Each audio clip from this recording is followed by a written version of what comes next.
All right, I got to add LinkedIn because I had to since we were going early. Mm.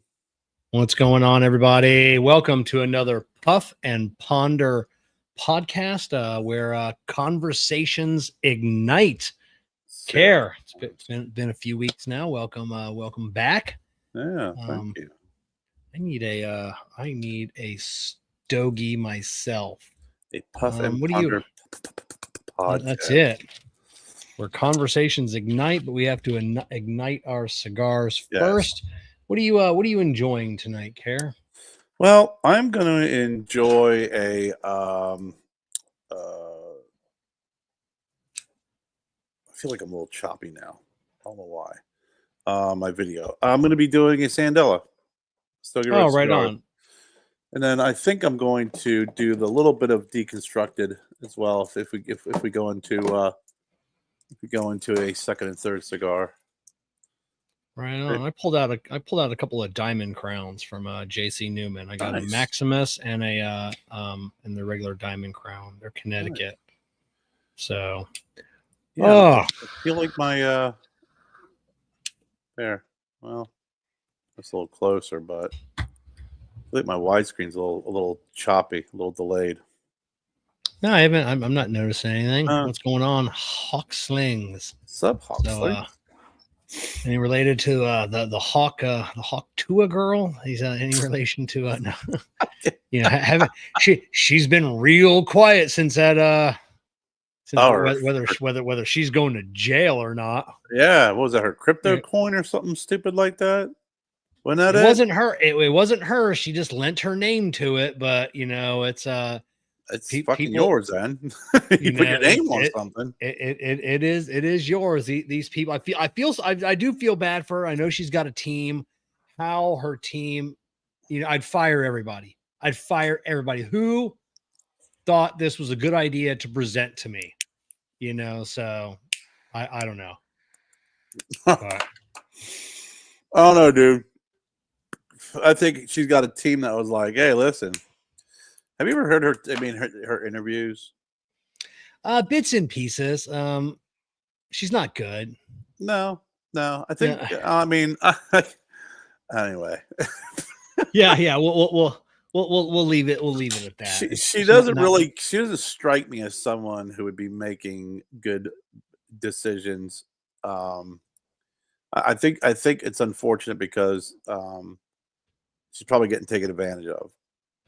Yes, that would be my guess. Obviously, she could just, know exactly what's going on and kind of, be that way. But I get the feeling that some folks are kind of taking advantage of the Hawk Tua girl.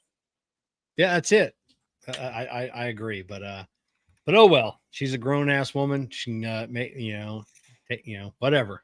So, Well, yeah. So I was earlier tonight. So the other day, JC Newman did a press release, and I reposted it, on their Jose Gaspar cigar that they do every year for Gasparilla. And I thought, I'm like, wow, this is kind of early to be promoting that cigar already. That's kind of weird, but whatever. Maybe they're just getting the press release out early. And Jessica and I were talking earlier, and she goes, about your cigars with single barrel.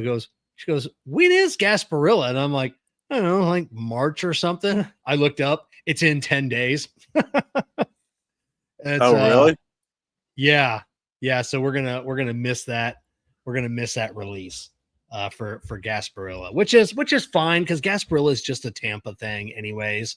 So we're going to since it is Grace O'Malley, the Pirate Queen, we're gonna do a St. Patrick's launch. Oh, so, good. Maybe first of March. Get your stuff in for St. Patrick's Day. So still keeps with the theme, Irish.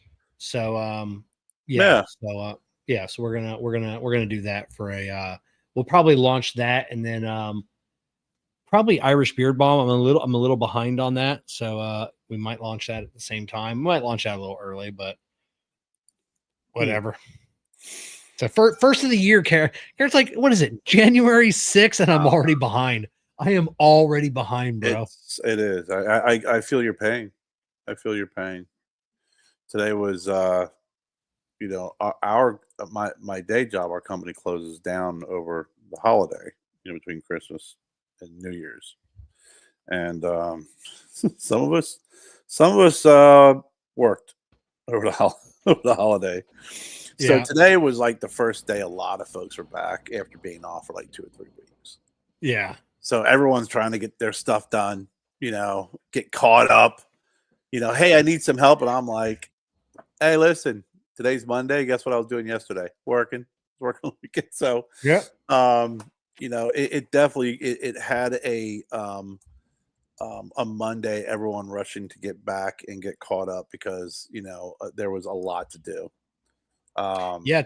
But boy, oh boy, the day I felt at noon. I was like, is it 5 o'clock yet? It felt like 5 Yeah. o'clock at noon. Oh yeah, I hear you. I was fielding messages today. Today was the first day our company had switched over to a new pay scale for all of its mechanics because Tires Plus and Firestone got paid 2 different ways. And Yeah, I think you were talking about yeah, that. so I opted for early. So I took it the second week of November. And I understand, like I said, Tires Plus paid hourly plus commission. Firestone side, if you're familiar with cars, they pay flat rate. So whatever hours you bill the customer, and that's what you get paid. And I mean, it's just, technically it should be the same either way, but the Tires Plus side's freaking out, because they've been paid the same way forever. And I've had 6 weeks or so, to get acclimated to this new system. I'm in, and there'll be some finagling to do. Some, they're gonna have to, because they came in with just these numbers that they thought we should be paid, and then they're gonna have to renegotiate some people. And I figured I'd be on it for 6 weeks, and I was gonna be the first one to renegotiate instead of the entire company hitting up all Really? their instead of hitting up all their managers and area managers and everything else in about 4 to 6 weeks when people really kind of get the hang of all of this. I'm like, hey, I'm not making the same as I was before. We need to figure out a new salary, but I knew that was, I just played the longer, the long game and took it early. I'll renegotiate well before everybody else, because these management's going to get hundreds of messages and Before people catch on. So today was the day everybody's messaging me, in my group chats in the company. Hey, my manager says I can't do this. I'm like, your manager's dumb, and just override him. Tell him you're going to go to HR. That's what I kept telling everybody. Just tell me you're going to go to HR. Tell me you're going to go to nobody wants to talk to HR. So yeah, so that was my day fielding fielding questions. Giving advice. Yeah. Hopefully I've given good advice, and we'll see. It's worked out for me, but I know how to play the game, so I know how it all worked. Yeah. But, yeah. And like you said, it's a new pay structure. And I mean, I was told by a manager many years ago when I started, he said, this all had to deal with commission structure, which I think sounds like for you guys, it's kind of a mixture, right? It used to be a mixture of commission and hourly. Now we're strictly billable hours. Okay. Right. Yeah, because I remember him telling me, he said, listen, he goes, if your bonus structure, your commission is too complicated to understand, there's a problem.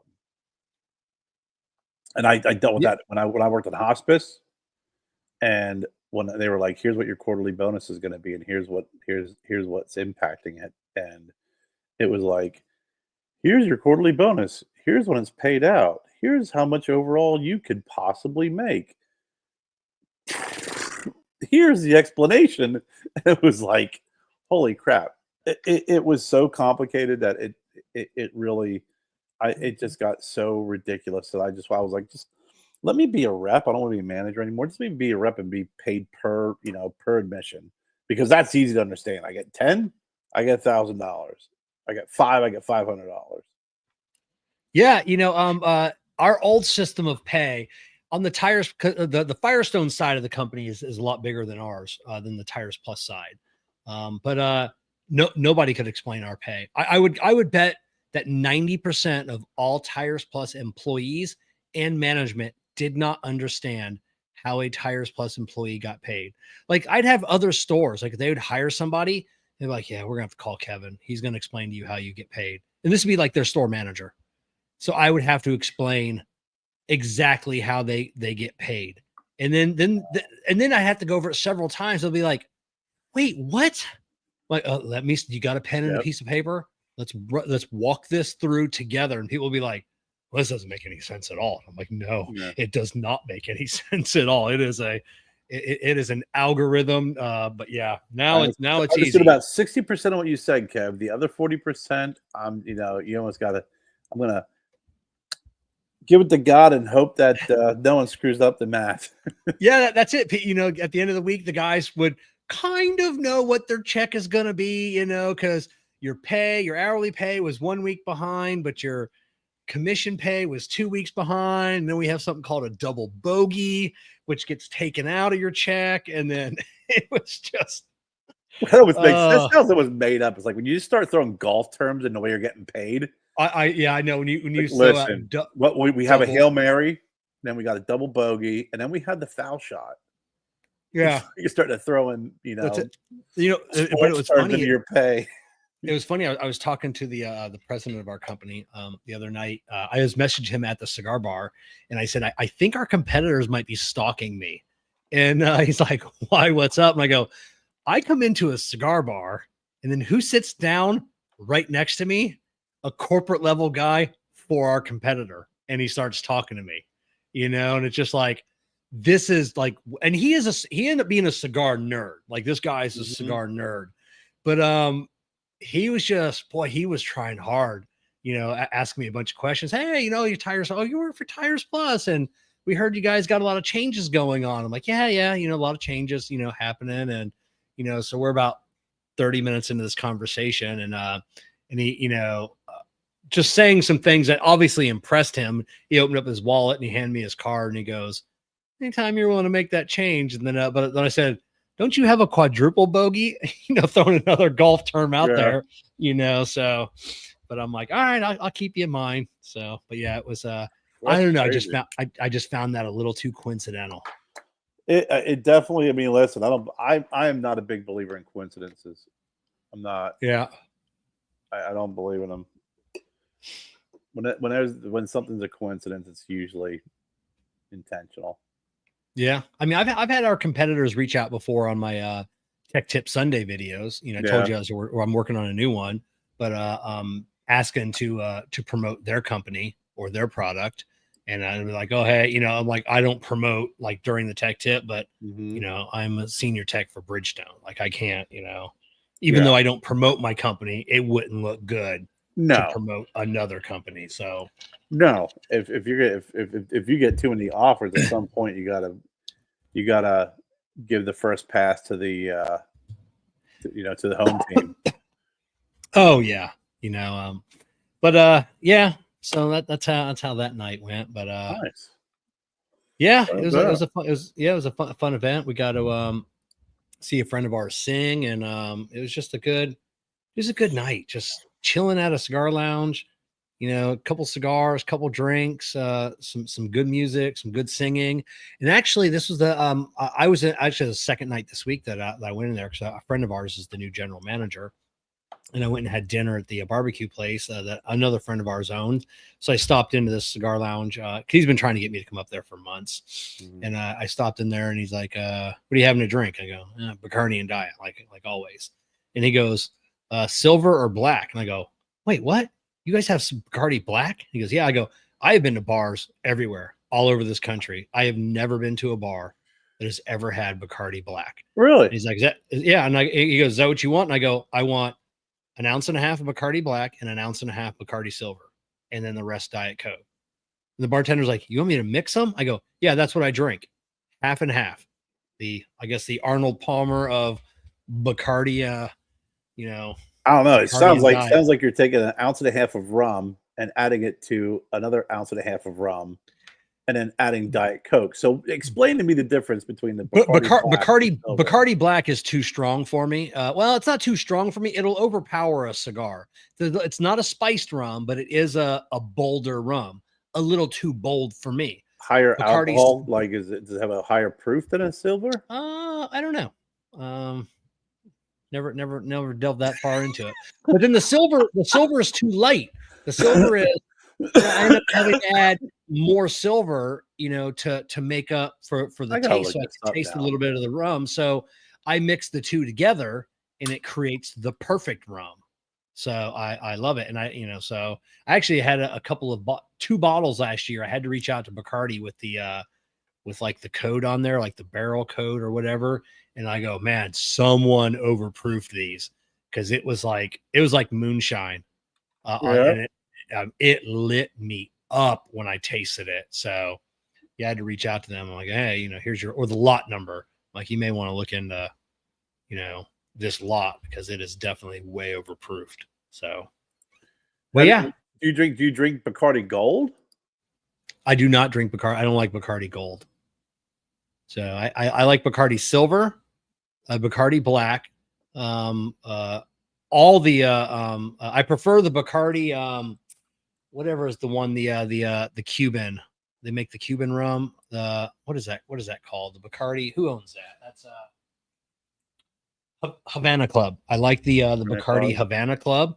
And then I love all the Bacardi, like the 8-year, 10-year, 12-year. Those are just absolutely, I never mix those with, other than with Diet Coke. But those are all fantastic. But those are all so expensive, like $40 for a little bottle.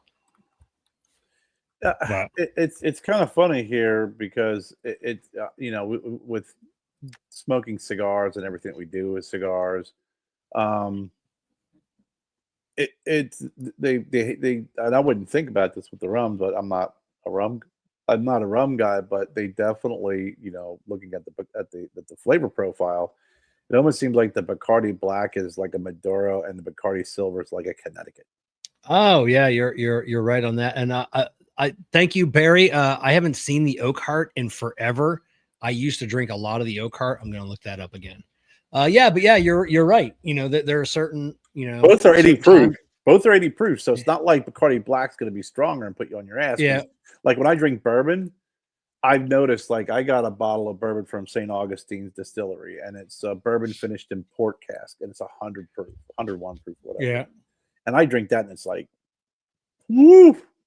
I drink their Kentucky bourbon, 80 proof. It's smooth. The 100 definitely is like is a freaking fist, So but the flavor profile. Looking at these, that Bacardi Silver is coming across more of that vanilla almond, where the Bacardi Black is more, oaky, a little sweetness, but it says that they've been aged in heavily charred barrels, which is another reason why it may kill that cigar. It may not pair well with cigar 100% with black, like you said. It overpowers a cigar. Well, if you got something with that kind of flavor profile and is finished in charred barrels, it can overpower a cigar. Oh yeah, and when I'm smoking a new cigar, I never make my drink, because I can, I've drank enough Bacardi, literally, I mean, it's probably not an understatement to say I've drank over 500 bottles in my life. Mm-hmm. But I can find after just smoking a cigar for just a couple of minutes, I know what the perfect combination is.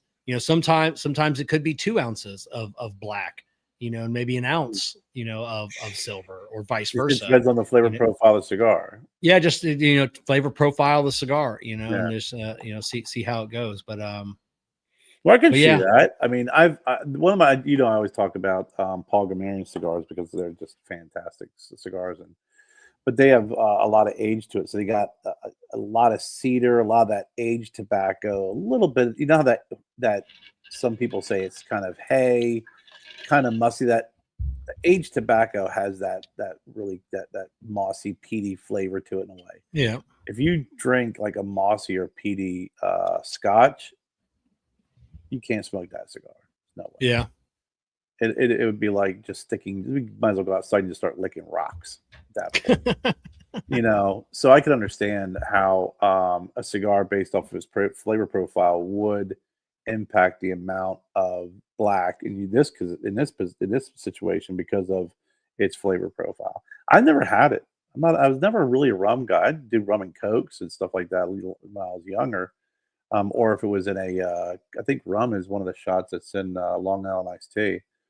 But Yeah, other than rum. that, Usually a spiced rum. yeah, In that, but yeah, I've just always been and I've never been a straight spirit drinker. I mean, I was when I was up at Corona and up there with Zaya of yeah. El Septimo. What was the I forget what that drink was. What were we drinking? Was this brandy or was it? Yeah, it was cognac. It's cognac. Yeah, there you go. The cognac, and that was, oh my god, it was so good. It was, it wasn't like his $1 million cognac, but it was his, I don't know, $75 a bottle. I don't know if that's cheap or expensive. I don't know where that lies, but it was so smooth and so good. I just sipped on it until it was gone, and $1 million cognac. Yeah. So, dude, that thing better be good. Yeah, I've had cognac. It's not bad. Brandy as well. It's just a little too sweet for me. If I'm going to do anything in that realm, I like port. I like port wine. Yeah. I'll drink some of that. But it's I've always been a vodka, bourbon, scotch. It was always scotch. I just started getting into bourbons and whiskeys recently because of this big push with all these different companies out there that bourbons and whiskeys are not. When I was younger, it was just always Jim Beam, Jack Daniels, like it was always kind of your standards. It was always too sweet. I hated them. They were just so sugary. I had a buddy who would drink a Jack and Coke. I think you're probably going to go to a diabetic shock before you're going to get drunk. Oh yeah. I was at a bar a couple of years ago, and I asked for Bacardi and Diet, and they brought it to the table, and I'm like, this isn't Bacardi. Like, no, I watch your port. I'm like, all right. So after like 3, I'm all, I'm like all jittery, and I'm like, this is not Bacardi. So I watched her make the next one, and it was Captain Morgan, and it was just super sweet, and it was regular Coke, and I knew it was off. And I'm like, oh, maybe I'm having an off night, and it's like, oh, but yeah, all that sugar and everything. Yeah, I don't. But it's funny how Jack Daniels has made a comeback. Everybody used to drink. What's that? They got to compete with everybody. They start doing all sorts of different blends and everything else. I mean, and they start going back to their history, et cetera, et cetera. I mean, they ain't dumb. No, not at all. I mean, you've seen some companies like when's the last time you heard anybody talk about Captain Morgan spiced rum? It's not something they talk. It's or Jose Cuervo. Those are still companies that I would consider bottom shelf, even though they're not bottom shelf, liquors, but I would consider them bottom shelf, but I think Jack Daniels for the longest time and Jim Beam were both considered bottom shelf when you had all of these other, spirits coming out, and they were the middle rung, right? They were kind of like that middle rung where it was if you were, when you have no money and you need to get drunk, you're going to buy the cheap stuff. That's when you drop the bottle, it bounces back up in your hand because it's made out of plastic. But then there's that middle rung, like you said, where it's the Jim Beams, the Jack Daniels, the I can't remember what vodka used to be, kind of the middle rung vodka. But I think Absolute is kind of that middle rung vodka. I never considered that a really high end vodka. Like you said, Jose Cuervo. Things like that, Captain Morgan's, but then when you have all these higher end, small batch whiskeys and bourbons coming out, that was always, Jack Daniels, like Kentucky bourbon, they had the most iconic logo. Yeah. You know, they were the 80s. I mean, you're talking all the 80s rock bands, and whenever you see those guys, everybody's Yeah. drinking a bottle of Jack Jack Dan. Yeah. Daniels. It was always JD. Yeah, we got some JD. Yeah, We that's got some it. JD. The square bottle, man. Yeah, it Yeah. was everything about that freaking product was perfect. And then, competition comes out and you get something that's a little bit more expensive, but really, really flavorful. And it's not gonna freaking, you're not gonna be looking for a freaking insulin pump. Um, Yeah, they did a good job of just being able to pivot, and a lot of big companies can't do that, and they've not only survived, they've thrived, that like you said, they went back to their history. They found the I forget the Uncle Nearest, Uncle that Nearest, yeah. Uncle Nearest, they got together with the family. Hey, they found all this info on, who Uncle Nearest was and what he had, and some companies would want to shy away from that or hide that. Oh, hey, this guy actually created our blend. It wasn't Jack Daniels, and no, they embraced it, and it's yeah, I mean, took off. it was a smart move, Yeah, when they did what they did. But to your point, then I've had Uncle Nearest several times, and it's a fantastic. I've had their bourbon. Their rye is really good. It's yeah, a really, really good rye. Yeah. But yeah, I mean, they did kind of break out of the old number 7 mold, you know, because yeah, that's what it was. And just completely went into more higher end stuff. Yeah, remember they did the Gentleman Jack. yeah. Oh, yeah, yeah. Um, I you think that was the know, first. I think, if I'm not mistaken, that was like the first. that was one You of the know, first, yeah. Yeah, now you see it yeah, with freaking honey and all this other crap, but, I mean, they definitely did pivot really well. And like you said, they embraced their history, even pivoted to different audiences, and, I mean, I don't, I think now with all these different tequilas coming out, I think Jose Cuervo's kinda done a little bit of that, but I don't think to the extent that some of these other companies have. yeah. And I'm glad to see Jack Daniels won that lawsuit a few months ago from that from that company that makes dog toys, and they made like a dog Oh, toy yeah, of yeah. like, it was in the shape of a Jack Daniels bottle, I believe, but it Mhm. was old number 2, Yeah. and and then this company's like, no, it's just we're spoofing it. It doesn't say Jack Daniels, but everyone in the world is like, we know what you're doing. You're Everybody knows that taking the shape, man. yeah, everybody knows that shape. Everybody knows the label, and they won in court, and that'll stop some of this, hopefully in the future, of this bullshit. Yeah, But some just shapes and things are just iconic, and you know what it is. No matter what people try and say, well, it's not the same. yeah. I mean, But then they take it a little too, like Apple's been taking it a little too far over the last couple years on, like, they don't own every fucking fruit. You can come out with a tech company and have a pear or a peach. It's not a fucking apple, and it doesn't have a bite out of it. mhm. And Apple's been leveraging their strength and their money against a few of these companies. It's like, and so a few of them are fought back like that. No, you don't own every fruit.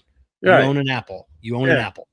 yeah. And the reason why you chose Apple, it was the freaking came from the tree of knowledge. Yeah. Oh, is that what I didn't know that. Yeah, yeah, yep, So, yeah. In the Genesis story or the Genesis book but of Genesis. wasn't it a fig? No, fuck a fig. Okay, Kevin. Jesus, I, that's I'm you no, just I'm 100% the Genesis. It was a fig tree, not no. an apple tree. Okay, first of all, I'm gonna go with my knowledge of some biblical text, but more than yours. Let's look. Let's think about the Bible like a map. Okay, Yeah, okay. If I ask you to point out Idaho, you're not going to be able to.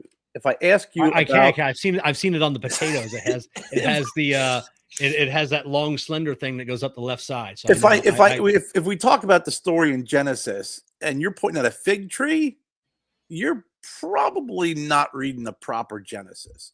So in the book of Genesis, Adam and Eve had reign over everything, but God did say you cannot eat of the fruit of this tree. and it was an apple. The devil, in the form of a snake, tempted Eve and basically said, "Hey, listen, you're the girl. You're smarter than he is. Grab some of them apples and get your man to eat some apples." So then she grabbed the apple and they ate from the apple, which is the bite out of the apple, which is from the tree of knowledge. Once they bit that tree, which is probably where you get confused with the figs, once they bit that apple from the tree of knowledge, they became aware. They knew they were naked, so they covered themselves, probably with a fig leaf. With a fig leaf, yes. But it also says in Genesis, it was the fruit was never identified. It was always the forbidden fruit. They never said apple or fig. It's an apple. Yeah. Plus it was just a metaphor anyway. So I mean, it was but I mean, realistically, when you think about standing in a garden, it's all created, and you're going, hey, you cannot eat from the fruit of this tree. Do you think the visual is this big, beautiful apple tree with these big, ripe, beautiful red apples hanging from him, or a hanging over freaking fig tree, which you got to pluck off, peel off the skin, and then eat it? Okay, I didn't know what a fig was, so I've never looked one up. So yeah, I didn't know. Yeah. I assumed. I always assumed, since people, I'm like, oh, I always thought people got it confused. I always thought a fig was maybe like a small apple, and that's why people got it confused. I remember reading fig, but you're right. They covered themselves with a fig leaf, so I just assumed a fig was a. Did you just say you thought a fig was a small apple? Yeah, I didn't know what a fig was. So I don't know what a fig Newton is, but yeah, I don't know what a fig was. Yeah. I don't know what a fig. I don't know what a fig. Adam and Eve ate from the tree that was fig Newtons were hanging from it. Yeah, I don't know what a. Oh, I see what you. That isn't. That kind of looks like an apple. No, it's not. It's not even an apple. You could plug. Yeah. No. Yeah. I'd say I can see why they cover. What would you say a fig's more like? Like a what? Yeah, I can see why they covered themselves with a. That's a big leaf they have. It's a on big there. leaf, yeah. Yeah. That's like that has always been kind of like the like the sign of covering your genitalia is with a fig leaf. That's always they have different ones. They have a fig that looks just like a pear, but no figs. But yeah, they're not very big either. Like Jennifer's dad has fig trees growing, and they make different types of fig products, and I can tell you this: when you get a fresh fig and you get like, say they make like, I'm probably gonna say fig one too many times, but whenever you make fig jam or anything, or figgy pudding, make me some figgy pudding. It does have a texture and taste. It drives me. It is absolutely tastes nothing like a fig Newton. Absolutely, I hate fig Newtons. I think they're disgusting. A fig, they're okay. But I like figs. Fig, like they made fig jam for us one day. That I'm telling you, tastes nothing like a fig Newton. Like you said, it's got a little bit of a gritty, kind of a weird texture to it. It is kind of sweet, but it does have that dry finish. It's very good. You talk about jam. I was rearranging my little cupboard today in the kitchen where I keep all my snacks and whatnot. And there was a jar of Polaner all fruit. I handed it to Jessica and I go, please throw this out. It was buy one, get one free at Publix like 9 months ago. And I go, oh, I've always seen the commercials, Polaner all fruit. And I'm like, I bet this will be tasty. It was not tasty at all. It was it was probably figs. I don't know what is in Polaner all fruit, but it was disgusting. And she threw out the jar today. So I'm still laughing at the fact that you thought fig was an apple. I just thought, I'm like, oh, maybe that's what everybody's getting confused. It looks just like an apple, but they didn't have apples then. So now and then it, Da Vinci or whoever, Michelangelo painted something and it was an apple tree, and that's where we got apples from. No, that's not even not even connecting dots. That's just grasping.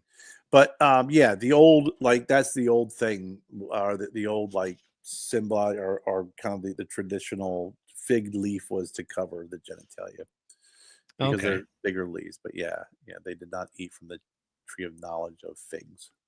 Okay. There's a whole bunch of people who believe in it. You probably read about all those different conspiracy theorists on the different logos that are out there, and Apple Oh is yeah. one of them. Yeah, Apple and Monster Energy and the The 666 and the Monster Energy is pretty interesting considering it, it.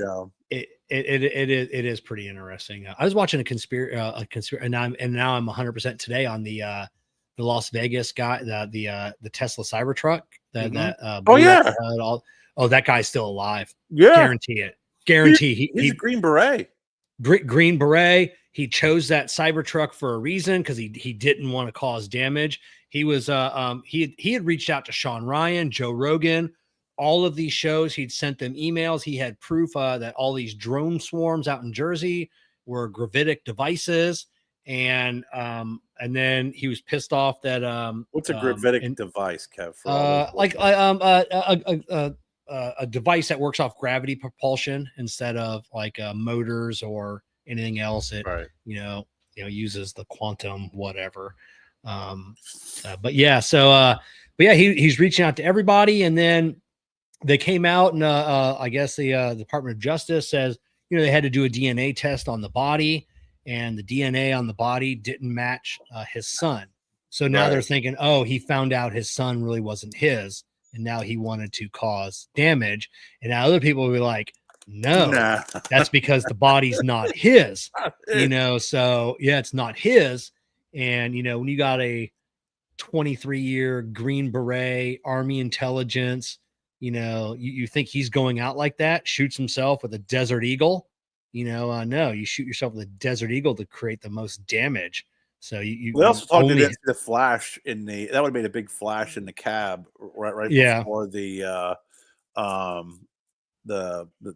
explosives went off. But the other thing that was interesting is that since the Cybertruck, it could be automatically driven out with a dead body in it.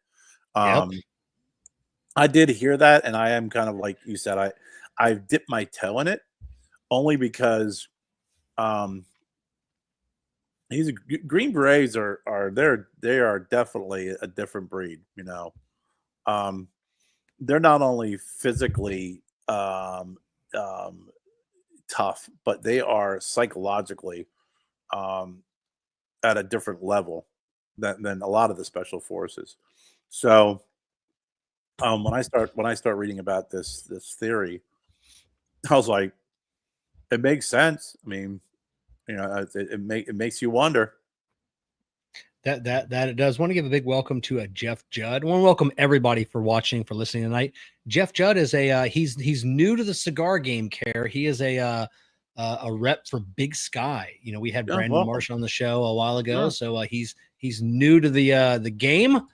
I told him my advice was don't give up. Don't take no don't take no's to a heart. That's don't take no shit from anybody. Yeah, that's it.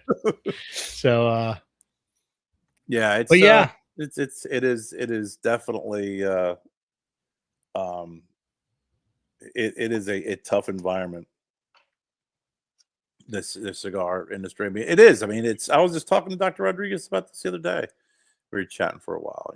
There's a lot of brands that are out there, and it's trying to stay relevant. I mean, everybody wants something new. Everybody wants this, and you got to make sure that the people in the cigar shops who are carrying your stuff know about your product, and that they're going to be able to guide people and push people in the direction of your cigars, because it's tough when you're dealing with a lot of the traditional brands that that people are familiar with. Yeah, you're 100% right. It's like, how do you, differentiate yourself and your brand from everybody else when, I don't want to say every cigar on the market is the same, but we're all smoking cigars. We're all, rolled up leaves, and there's probably, almost an infinite number of ways you can blend them, but there's not an infinite number of tastes. I smoke a lot of cigars, and a lot of cigars taste just like the one I smoked prior. So you got to have got to have a good story, a good branding behind you, and a good cigar. I mean, you got to start with Good with the cigar, cigar. good story. I mean, and and don't hang your hat on the factory. I mean, it's great to have a reputable factory. Don't get me wrong, but Yeah. at the end of the day, um, I don't care who the factory is. They're going to have their premium cigars and their best tobacco, and they're going to make them for them. That's where Yeah. that's where the good stuff's going. And you may get some A tobacco and some B tobacco for the other brands coming out of that factory, some outstanding B tobacco. But there is a lot of C tobacco coming out of there. So just because it's made at a factory doesn't mean it's always going to be, this quality cigar. Sometimes you're just going to get C-level tobacco that come out of these brands. The reason why a lot of these factories will make bundle sticks because you waste no tobacco. And you see it all the time. There's some folks that'll put out better bundle sticks because they have access to better tobacco. So even though the tobaccos that don't make the cut for their premium blends are still going to make some damn good bundle cigars and El Cheapos as they call them. But make sure your blend is good and make sure that you have a good story. Yeah, I had someone reach out to me. That was probably, I don't know, 5-6 months ago. And because James, from Sinistro, blended my two and rolled at Artista Cigars, Ram Rodriguez's factory. And it's like, and he wanted to get into the cigar game. Like, why didn't you just go directly to Ram? I know you and Ram are friends. And I go, in my situation, and I didn't think about this until really afterwards. And it was like, all the tobacco that I use in mine are tobacco that James already uses for his.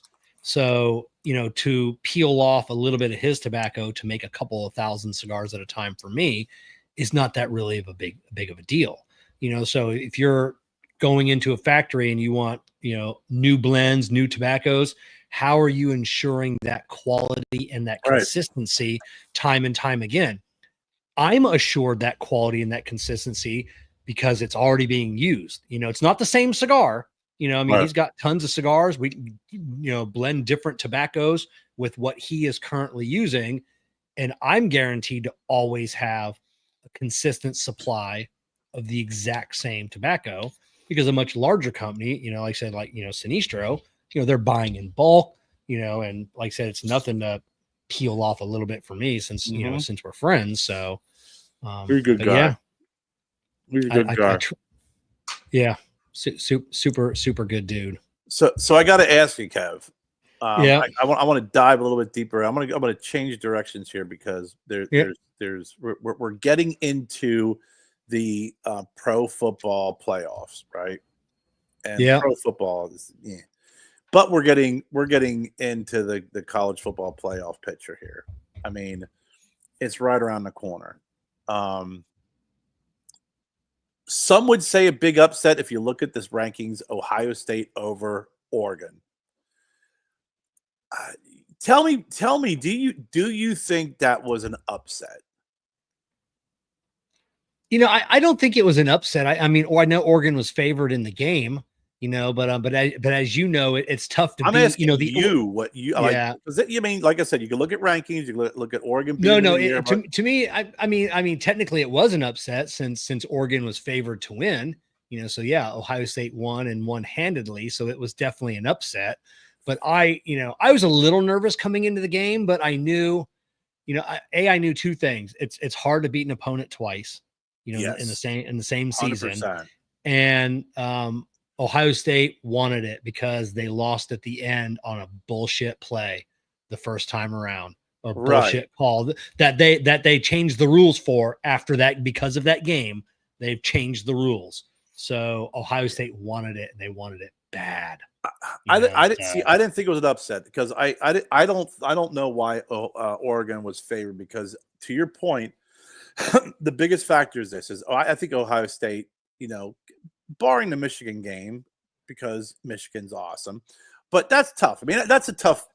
It doesn't matter what the rankings are. Whenever Ohio State and Michigan play, it's going to be a tough game. It is just like, no matter where your rankings are, how good you're doing, you're always amped for that game. Yeah. So but I thought Ohio State was really looking good and increasing and getting better. But the when you have teams that are this good at this time of the year, especially at this end of the year where a lot of them are catching some fire, to beat a team twice in the same season is tough. And I felt that alone was enough to look at the odds and even out the odds based off of their rankings. I didn't think it was an upset. I was confident that Ohio State was going to win. I didn't know how big they were going to win, but I was confident they were going to win. The game that really blew my mind, because I'm staying on this side of the bracket, because the other side of the bracket, fucking give me a break. I mean, seriously. But the Arizona State and Texas game was effing crazy. Yeah. What was the, they're still demanding, that Arizona move forward because of the, which I didn't know until, like just a couple of days ago about the field goal that hit the ground and bounced through. That should have been counted.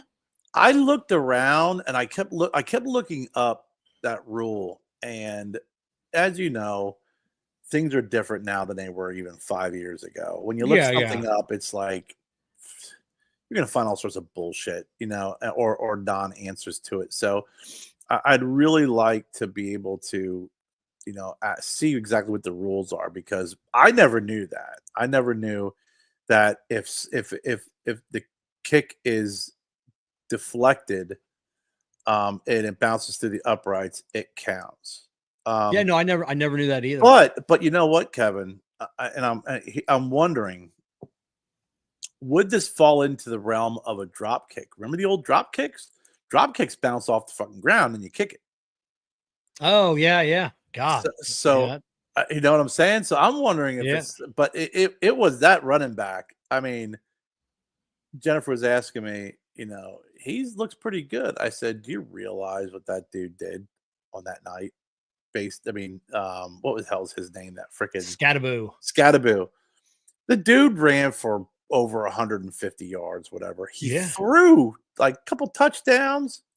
He had like 70, 80 yards receiving. I was like, she goes, well, how hard is that? I'm like, really hard. I mean, he had a hat trick or a triple double. Yeah. Oh my God, it's even tougher. I mean, if you were a running back and you threw for maybe like 20, 30 yards, okay, great. But throwing for a couple TDs, he did that earlier in the year as well. I think it was against USC or something. I'd have to look up the stats again, but he had like this ridiculous total of like close to 300 yards. Just the talent that kid's got. But that was a game that was a really good slobber knocker. So I am curious on just you got number 6 against number 8, Texas versus Ohio State. I know you're an Ohio State guy, so I know you're going to go with Ohio State. But is there anything about the Texas Longhorn team that does concern you, much like so you had some concerns going into your Oregon game? Yeah, they're a good team. They're powerful. They have beaten us before. So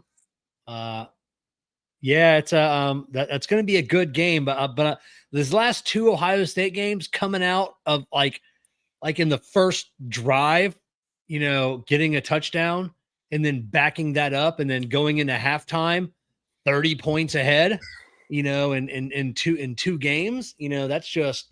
If we can keep up that momentum, which I don't think Texas is going to allow, they now have 2 games that that they can watch and try and figure out how to stop what it is we're doing.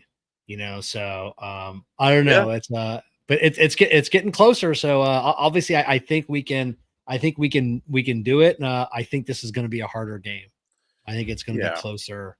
I think this one's going to be close. And then I don't know who on the other side. Well, I want to get into the Dandelions Collide bracket. So Notre Dame beat Georgia. Yeah. Okay. Is Georgia overrated? Yeah, George is overrated this year. For this This, year, yeah, they've had some monster teams in the I past. think this year's Yeah. rankings coming out of the gate were probably predicated by the previous year, right? Previous year, yeah. You build a really good program, they're going to assume you're going to have another good program. They came out and I think they did some swinging and missing, right? I mean, so Notre Dame beats them. I think do you think Notre Dame is overrated? I think Notre Dame's always overrated, but 100%. but Good how do coaching, how do you rank them? You know, that's the issue. You know, like they always get in. You know, just I don't know. It's just fucking. You know, I think eventually we have to tell Independence. eventually we have to tell them you can't get in anymore. I'm sorry. You're pick a conference, join it, or you can play all year long. You cannot be considered, you know, for for the playoffs or anything, you know, because you know you've got teams battling their conference champions and everything else. You know, they're going to have to put their foot down. No, 100%, 100%. And then Penn State, who literally they played SMU, which SMU was a decent team, okay, but and then Boise State, which again, those were their first 2 games out of the gate. Yeah. So now, there's no reason to recap those games. I mean, just saying SMU and Boise State says it all. Yeah. So now you have Notre Dame and Penn State. The dandelions collide. Who do you pick? I don't know. That's an Ohio thing. So Yeah. I think Notre Dame handedly defeats Penn State. So do I. I think handily. Penn State played at least score wise. Penn State looked like they put up a good fight against Ohio State. Yeah. Oh yeah. In the year. But I think Notre Dame is well coached. I think they got a good coach. Yeah. So I definitely agree. So what you're hoping for is a national title game of Ohio State versus Notre Dame. Yeah, because I think we would handedly beat Penn State again. You know, even though it's tough to beat twice in a season. You know, but I don't think Penn State has it to beat Ohio State. I mean, as much as that would be, you know, cool. But yeah, I'd rather see. Dude, that side of the bracket. It was like, you know, maybe Georgia was honestly the hardest freaking stop for Notre Dame. They played Indiana. Okay, Indiana had a good year. They did. You know, they played some good football. Yeah, then they kind of fell apart. But right, but still, I mean. Penn State, Notre Dame. I mean, they had Indiana, SMU, Boise State, and then Georgia. You know, on the other side, Tennessee and Clemson. Okay, you know, I get it. It's kind of a not exactly, a clash of the Titans. But then when they get to the second round, you got Arizona and State, and you got Oregon. That's a tough side of the bracket, man. It just is. Yeah. So Notre Dame looks like they're on a mission. Yeah, on a mission from God. We're on a mission from God. They're on a mission from God because I don't know. That's my dad is he's Notre Dame, Penn State, from Pennsylvania. Everyone likes Penn State. Catholic, all Catholics like Notre Dame. I'm from Pennsylvania. Yeah. I do not like Penn State at all. The only thing ever good that came out of Penn State was John Cappelletti, the only Heisman Trophy winner at Penn State, and was drafted by the Rams, and that's why I'm a Rams fan. Is because of John Cappelletti. Something for Joey, great movie. Steve Guttenberg. And I don't like Notre Dame. Never have. I hated Lou Holtz. Never liked Lou Holtz. Lou Holtz. I used to like Lou Holtz, but like the last 6 years or so, Lou Holtz has just become unbearable to listen to. Lou Holtz was so unbearable to look at on the sidelines back in the day. Yeah, Lou Holtz was just unbearable. Yeah. I did not like Lou Holtz. I mean, great, chalk him down as a great coach, et cetera, et cetera. Same with Joe Paterno. I don't like Joe Potato Head. I don't like Joe Paterno. I did not like Joe Paterno for the longest time, and I definitely did not like the whole Sandusky thing. That whole program, there should have been a bunch of people in jail, a bunch of people fired. Fired, then in jail. But that's really when you get to see the importance of how much money these programs bring in and what they'll do to cover up for the programs. But I didn't like them before that. I really didn't. Like I said, I one thing, one person up there. I mean, a couple of football players come out of Penn State that are some good, decent, exceptional football players. But no, thank you. I told my dad, I said, I hope that game ends in a 0-0 tie. Yeah. and then the winner of Texas and Ohio State is just named the champion. Yeah. What's going on, Des? Happy New Year, Des. Yeah, it's it's crazy. But we'll see. Yeah, that whole side of that other side of the bracket was it was a weird one, man. Like they gotta, and they still want, and they're talking about expanding it even further. After this year, I know I am against expanding it any further. It's unless you're going to give a couple of teams a bye, but which we saw that this year, that a bye did not help you at all. Didn't everybody that have a bye lost in the first round? Yeah. Everybody with the first round bye lost. Yep. Yeah. Let's see. The meters that moved conference this year won or played for the title. Yeah, it is a little weird. And and then they're talking about the demise of the SEC, and a lot of people come out and they'll be like, yeah, it's because we've been telling you they've been paying players for 20 years. They've been paying them. Now that everybody can pay players, with the NIL, it's even things up just a little bit more. It's weird. Every year, Alabama, Georgia, like they're getting all these star weapon anymore. That's right. They don't have that secret weapon anymore. And now we're seeing, when it's truly a level playing field, where everybody's going. I think that's why you get better teams.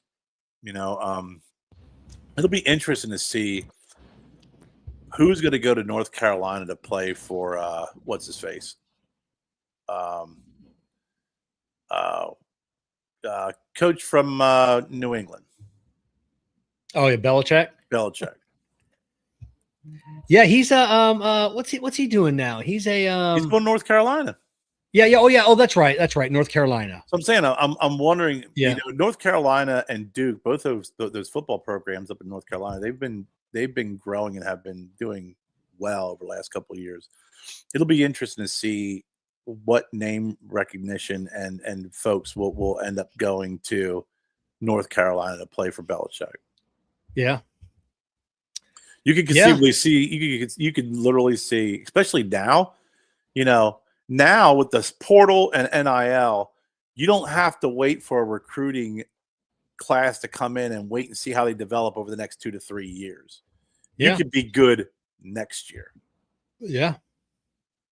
Which blows my mind. It just does. It happened with Colorado, Colorado with the portal and the NIL. You're getting a free education. You know what? If you're getting paid, if you play in a Division I and you're getting paid, then give that scholarship to someone else who could use it. Well, without a doubt, like I said, your scholarship should be taken away. 100%. You are now getting a free education, and you are getting paid. It's double dipping. It's double dipping. Yeah. Yeah, it is nice that they're going to be expanding the scholarships for this coming up year, 2025. So to allow more players to get scholarships, but yeah, you should one or the other. What do you want, a free education, or do you want an NIL deal? And some kids, like I said, Ohio State's got 2 6th year seniors Yeah. One's about to graduate with his as a doctor, as a medical, and he has no ambitions, not going to NFL period at all. I don't want any part of that. I'm doing good. They're paying for my education. I'm going to be a doctor, Paying for my so education. If you yeah, get someone on NIL and you're getting money, I mean, you can leave college and not even want to deal with the NFL. And if you put the free education and the fact that you're getting a free education to good use, I honestly believe that.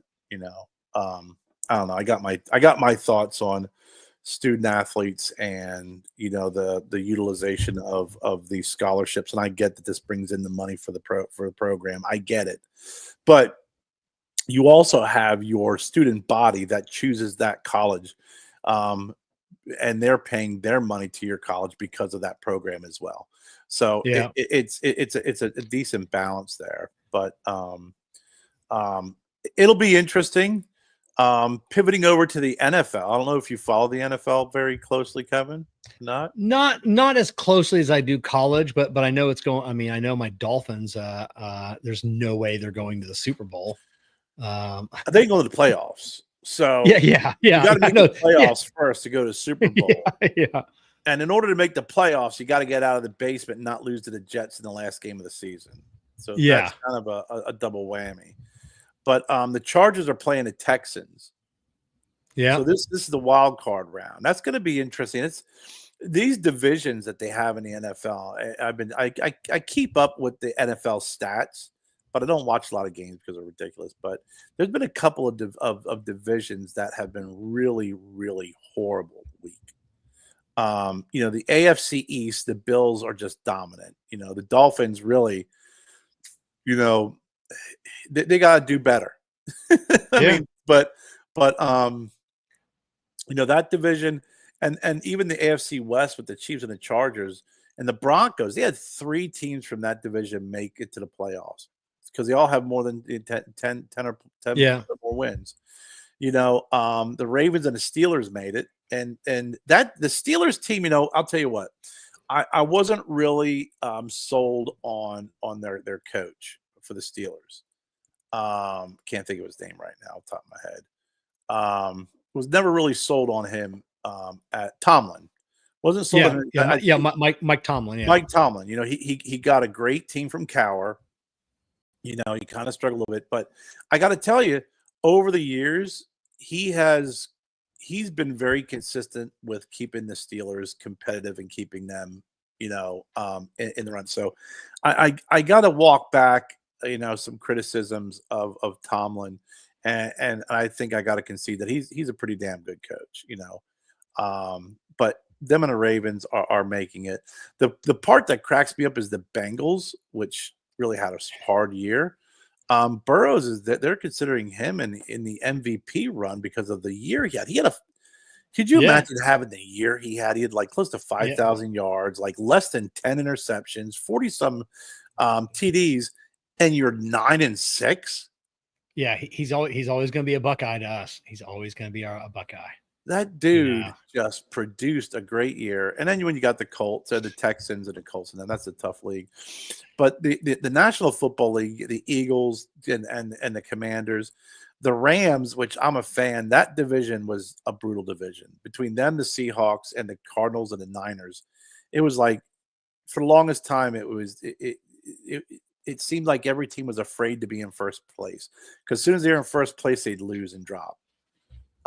Lions, Vikings, and Packers, they're all in the same division. That's always been the division of the 9-6. And now they're dominant. And then you got the Buccaneers, who made it. So I am curious with the Chargers, Texans. That's going to be who cares? Broncos, Bills. I think the Bills are going to be a tough adversary this year. And I think they're going to be really tough. And then you got the Commanders and the Buccaneers. The Packers are playing the Eagles. I think that's going to be the game to watch. Yeah. The Packer Eagles game. And the Steelers Ravens are meeting in the first. So I think that is also going to be, the 2 games that I want to watch: Packers, Eagles, Steelers, Ravens. The Vikings and the Rams, I don't think the Rams. I think they're that team that kind of held on and just sucked the least in that division, and the Vikings are going to roll over them. But Yeah. I Yeah. like I'm with yeah. MVP. Yeah. Without a doubt. How do you give, it's but tough, yeah. but I mean, what are you giving the MVP on? Are you looking at stats only? I mean, the quarterback from the Yeah. Ravens is having a freaking ridiculous year too. He's a fantastic, athlete. The running back for the Eagles. I mean, if they would have played him yesterday, he could have conceivably beaten Eric Dickerson's record, but he's about 105 yards short because why are you going to play this guy in a game that doesn't count? Why are you going to risk getting him injured? That's it. And the Bills quarterback's doing well too. And Justin, God, a Browns fan. Ugh. Yeah, I feel for you, bro. A Saints and Browns fan? Yeah. How long you been a Saints fan? I remember when they called them the Eights and they used to wear bags over their heads. Yeah. Also a lot of Browns are pissed. They want to move the Browns to a dome. I didn't know that. They want to move the Browns to a dome, so yeah, that'll help. That'll and show Dez, he met Tom Brady last week. He's now the owner of the Birmingham City, who I played for. Heard he was a good quarterback. He was all right. He was all right, Dez. Yeah, if you deflated his balls a little bit, but it was funny. I was just just watching a video. It was a story about Tom Brady when he came to the Buccaneers. They were one of the first practices on whatever field, their practice field, and they had like an office building off to the side, had a bunch of windows in it, and then Tom had asked us, "Why are we playing here? They can see us in there." And they, like, no, nobody's watching us. Yes, they are. There's people watching us. I guarantee it. And then I'm like, and then the guy, talking about like, how do you know that, Tom? Like sneaky people know that sneaky shit. Yeah. That's it. I don't know, man. The ball's deflating, the whatever. Listen, they all do whatever they can to get in that leg up. The freaking guy. You still can't. He's from Michigan, which is why I know. That's why I hate him. He's from Michigan. That's the only that's reason. it. But he's fucking one of the greatest, man. I mean, yeah, he is one of the greatest, if not the greatest. The guy can play. He's won 6 Super Bowls. He played in 8 or 9, right? I mean, he lost 2, right? He lost both the Giants. The only person he could beat in the playoff or in the Super Bowl is Eli Manning. I mean, the record they had during that period of time was just ridiculous. I mean, it must have been tough that after he left and Belichick was there. It's like going from just having that period of time of just winning that much and then just being like, we're not winning anymore. This kind of sucks, man. Yeah. Oh, yeah.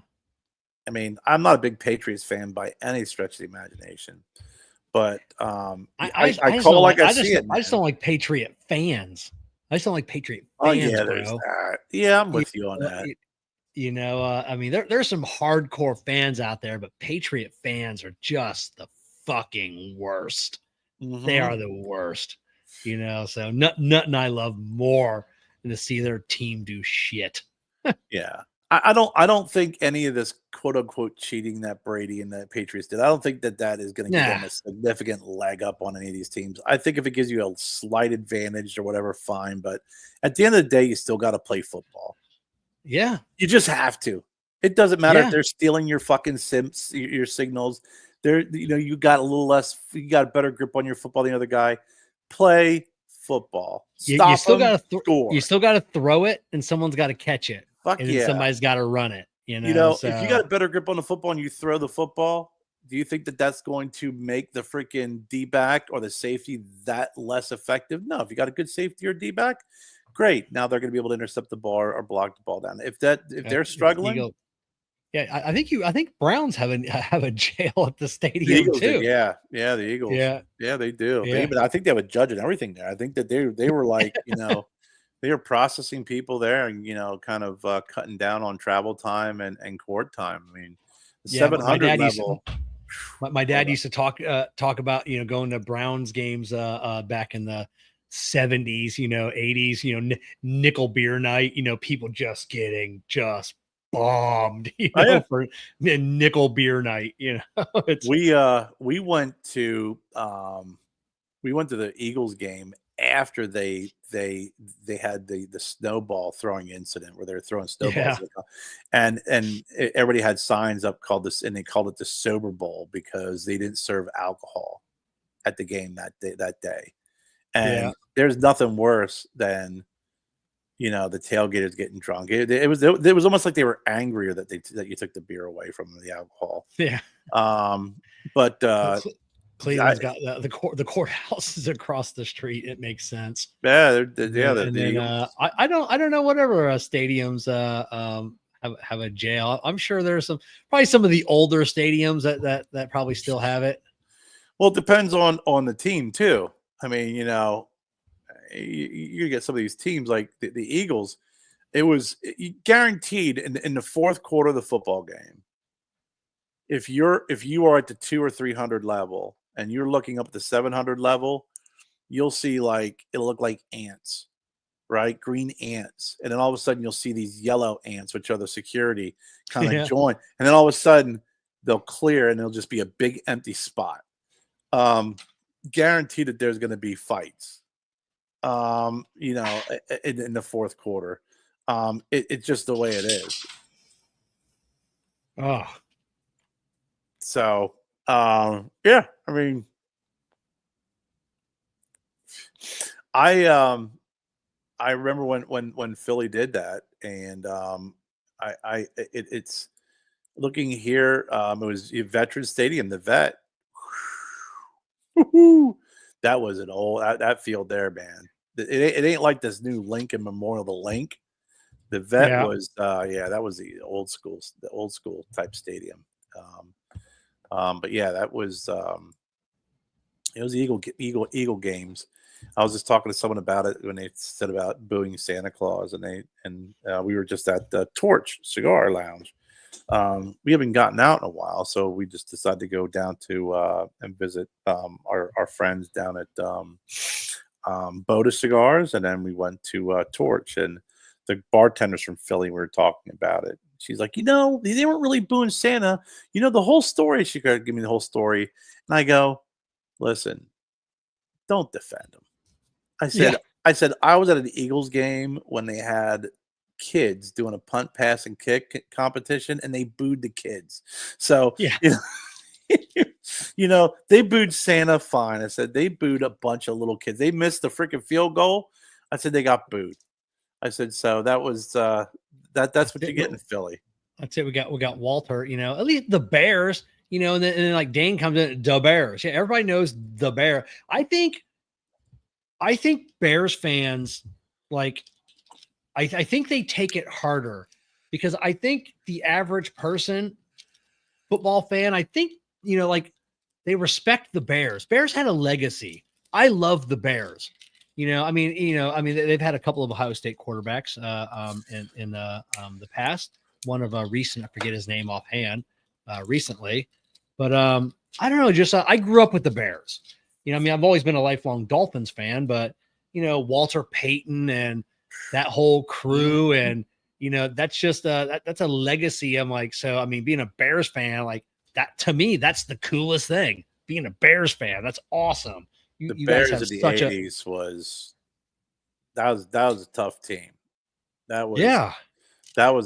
across the board, offensively and defensively, everyone had an attitude and a badass. Oh yeah.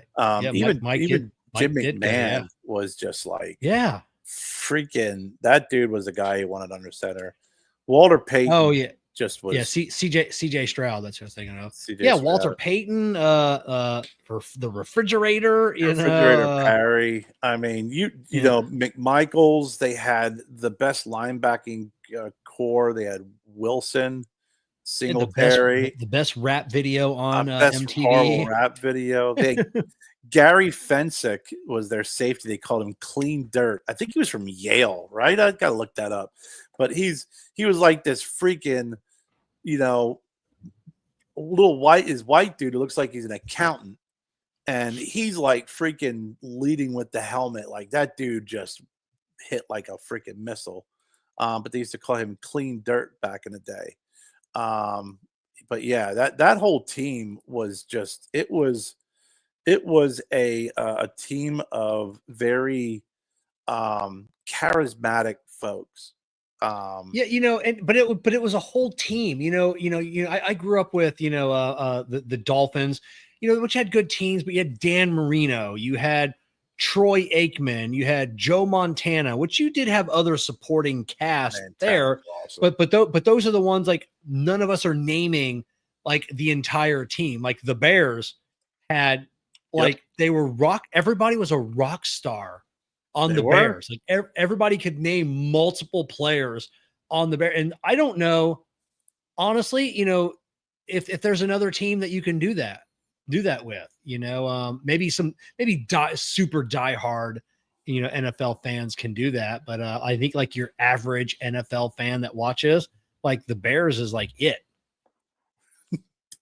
Yeah, Gary Fensick went to Yale and then got his MBA from Northwestern. His nickname was the Hitman, but Matting said watching him play was like clean dirt because Yeah. super smart guy. But yeah, you're absolutely right. I mean, even the Bears. I mean, and you will never see highlight reels like this anymore because I was a huge fan of Dick Butkus. That Oh dude, yeah. linebacker, is the best, if not one of the best linebackers ever to play the game. But another one of those iconic, players back in those days because I think he played on the same team with Gale Sayers and all those guys. I mean, Oh, I didn't know that. yeah, he was also what he went. He chose to go to Illinois, and I didn't know this. I remember watching his life story. Is he wanted to go to a college because his high school sweetheart they were going to get married, so he'd like wanted to go to college where they could live together and marriage and dorm. And he was a badass center lineman Yeah. and played both ways. And they put him at linebacker. He was the size of a lineman, and there was at that point having a linebacker that size was unheard of. That's how big he was. He was offensive lineman, snapped the Yeah. ball, played center. He's a big dude. But back in those days, you're like 6'3", 260 or whatever the hell he was. I mean, he played what in the 50s? Yeah. Fucking linebacker, the size of a There, lineman. those were that was back in the day when it was 60s just maybe? they really focused on size Yeah, but now it's I mean they still got some big fucking dudes out there but there's a lot more muscle, a lot more training, they're definitely focused on more than just overall size. it was the 60s he played, not the 50s, but he's still in the 60s. 60s. I mean, just a monster of a player. And like you said, it was like I know I went to high school in the 80s. Played football, and when you have a lot of people on the team, you're playing both ways because we played Iron Man football when I played in high school. I played Yeah. offense, defense. It was all about size. It was like, hey, oh wait, you're 6 foot, 200 pounds. You got to be on the line. And I was Yeah. like, well, I got better hands than anybody on the team. So, when then I think it was finally my senior year, when you're the second largest guy on the line, but I was a tight end. Our center was like 160, 165. Our two guards were 150 and 155. Our tackles were, my buddy was like 215. Our other guy was about 180, and I was at 210 at a tight end or a flex receiver. It was because what I mean, you could you could take your talent and because they're big and put them on the line and just have them block all day, or you can put them in positions where you're going to make a difference. Yeah. And a lot of times, folks will just look at size and put you in a role because of your size and not necessarily the talent that you can have. And obviously now it's not the same, but yeah, I mean, good golly, Miss Molly. I mean, you're talking about some guys, back in in the 60s that are massive, big dudes that are just as big as linemen. You standing at a linebacker position and you're running back thinking, I gotta try and run through this dude. Ain't gonna happen. Yeah, You know, absolutely fucking nuts. no, I mean, it most certainly is. He was 6'3", 250. You God, know, 6'3", that's a 250, playing that's a football in the monster. 60s. You Yeah, know, that's a monster. You know. yeah. Um. So when you're, I'm just looking this up here real quick because I gotta kind of, you're looking at some of these guys. The average lineman in the NFL in the 1960s was 6'3" and 250. It's the average. That's So if you were to take that in context today, right? That would be like taking the average lineman size today, which is probably what, 6'5", 300, easily, right? easily. And putting them at linebacker. And they're at linebacker not because they freaking can move like a gazelle. You see these guys, and you'll hear the announcers like, "How is he doing that?" You know, like how is that guy on his toes like that? But still, could you imagine that? Could you imagine, um, a lineman at right now in the NFL and putting him at linebacker? Yeah, I mean, seriously, you got the best lineman right now is a guy who plays for Detroit, Frank Ragnow. He's 6'5", 309 pounds. Could you imagine lining up under center and seeing a 6'5", 309-pound middle linebacker staring at you, God. yelling at you? Yeah, yeah, It's frightening. yeah. And then being hit by a guy that size. I remember Joe Pisarcik, what a quarterback said. He came under center. He yelled his signals right, yelled him left, looked up. He said Dick Buckus was screaming at him and he was going to kill him, and he called timeout. Called timeout. He's like, Oh "Oh, my scared out of my," God. that's pretty bad when you can get intimidated, get that scared. I mean, that's a Oh yeah. large human And being. Chad, yeah, they were making nothing. Oh, They made nothing, no, you I know. mean, you hear the stories and all the professional teams back then, baseball, football. They'd find a team, they'd go with a team, and then they found them a job in the off season is what they ended up Yeah. doing. A lot of these guys had jobs on the off seasons. You see them sitting there taping Life magazines to their shins because they didn't have pads. Yeah. Now, you know what these guys are making and what they have access to is ungodly and unreasonable and crazy. These guys are sitting around. Who's that? The quarterback the great picture of him smoking a cigarette in the locker room at halftime.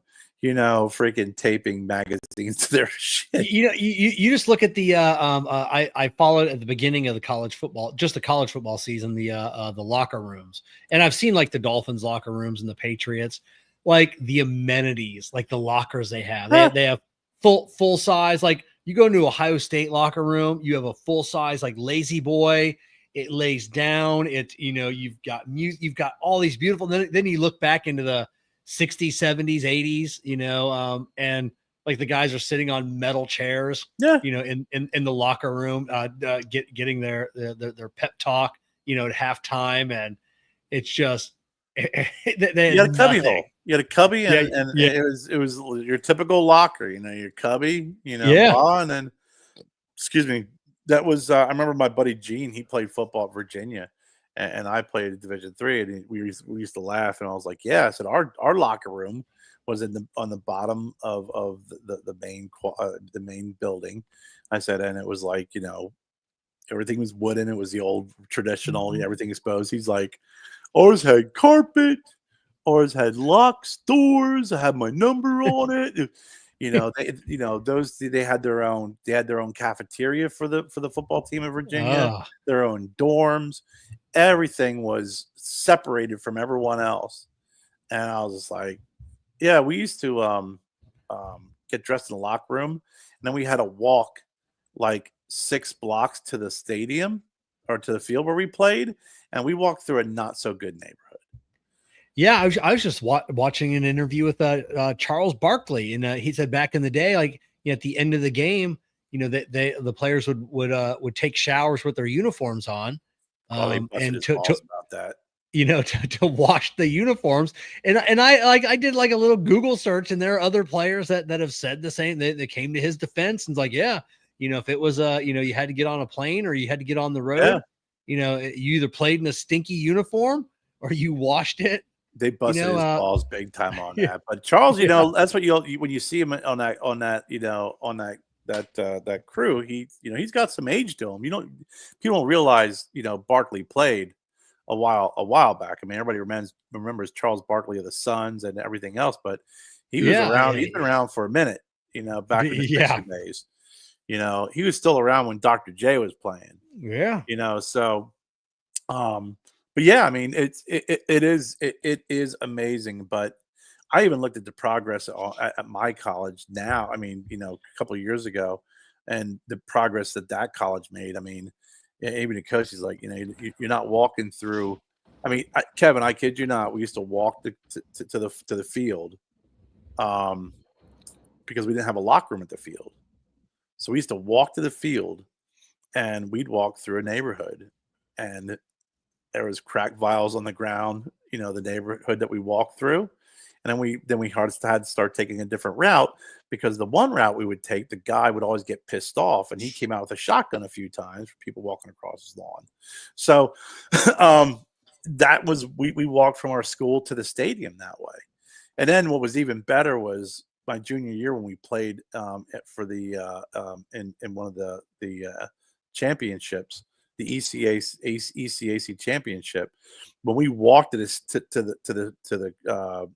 the field, all those people in those neighborhoods were on their porches cheering us as we walked. Yeah. Drunk as shit at like 8 a.m, Yeah. but all gooned up. But it was one of the best feelings, is walking through that neighborhood where kids would throw rocks at us and sticks and shit like that for years. I'm not kidding you. I'm not making this stuff up. Now everyone was cheering us as we were walking through. I mean, Lord knows we did. We didn't instigate anything at that time. I mean, Yeah. But yeah, it was a crazy time in Dover, Delaware. Man, that is nuts. I've got a Matt Tobacco here messaging me about he's been busy for a few days. He want to know what my electrical system my electrical question was that I had posed online. So Kevin, I did want to bring this up. Thank you very much for reminding me, because I did. You did ask an electrical question. And I'm going to tell you, as a third party observer and knowing enough about electricity to not answer questions. My father's an electrician. Any electrical work I've ever had done, he's done it. He's talked to me about it. I'm okay, Dad, I get it, but I'm still not doing it because it still scares me.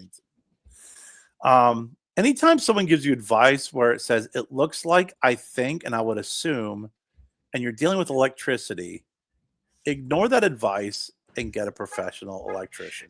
Or the one guy that his comment was, they're both hot wires. It doesn't make a difference which one you hook it up to. Well, if it didn't make a difference, why are they separate wires? Yeah. At that point, when you're getting that type of advice, it's time just to call someone who's an electrician, have them come over. Like I said, what my dad always said, 2 rules. 1, always make sure you flip the breaker. That's rule number 1. Rule number 2, if you don't know what you're doing, or you're kind of confused, or you're not sure, make sure you call someone who knows what they're doing, because if you're not sure, it'll take that one mistake and that'll be the end of it. Oh, that's it. Now we had to change one of the ceiling fans here in the lounge, and I was replacing it with the exact same ceiling fan. All the wires were the exact same. Took pictures, made sure everything was connected. We had to replace the ceiling fan in the bedroom with a new one that had a whole bunch of different wires. Same one here in the lounge, but the wiring is a little different. So I did ask ChatGPT. So ChatGPT did end up being right. But that was after Frank Fallico, our buddy Frank, gave me a call, and he's installed many Kickler fans. He described the main Yeah. box that I had. He knew every wire coming out of this. He goes, here's what you need to do. And he goes, don't listen to any of those people on, because the majority of them were wrong, Yeah.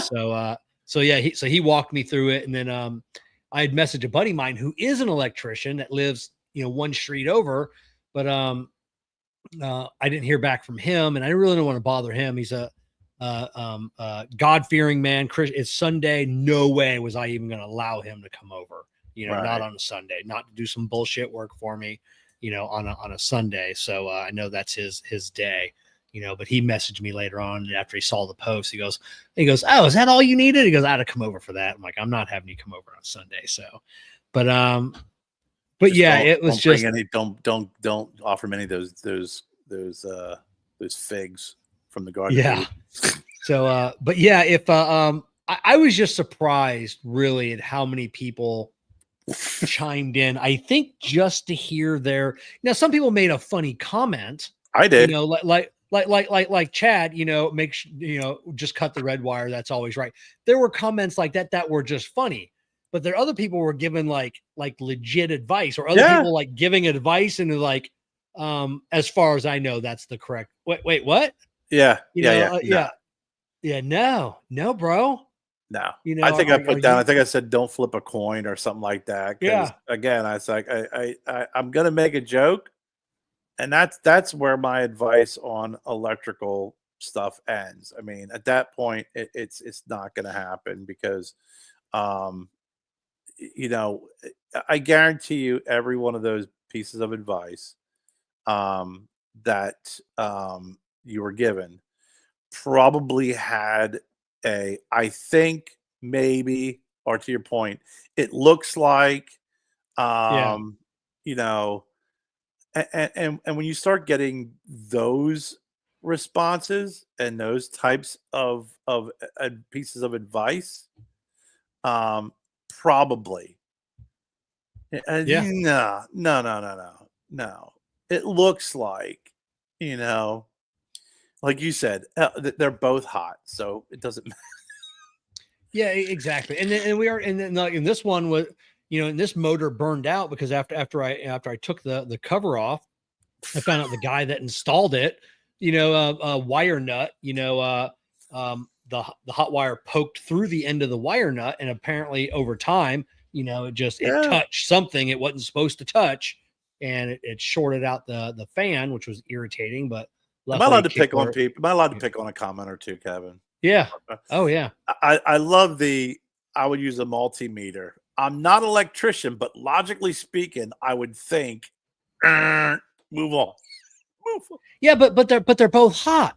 That was the thing. Even I have a multimeter, but they're both fucking hot wires. But if your comment after that is, I'm not an electrician, but logically speaking, yeah, I would think, at that point it's like, okay, next. That's no. It doesn't work that way. It sounds like someone I'm sorry. Yeah, I eventually just left it hanging on the wall, and I told Jessica, I'm like, I'm gonna call our electrician tomorrow. They'll come out. It's gonna be simple. It'll be a $75 service charge. They're not gonna charge me for any labor, and they're good people over there. It's a mom and pop organization or a company owned. One of their workers lives nearby here somewhere, so every time I need something, he just stops on his way home, and So, but then when Frank called me up, so I'm like, all right, I got it. So I was back in business.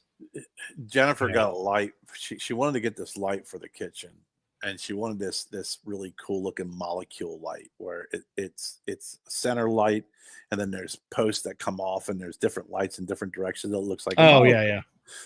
Well, she got one, and it was one of those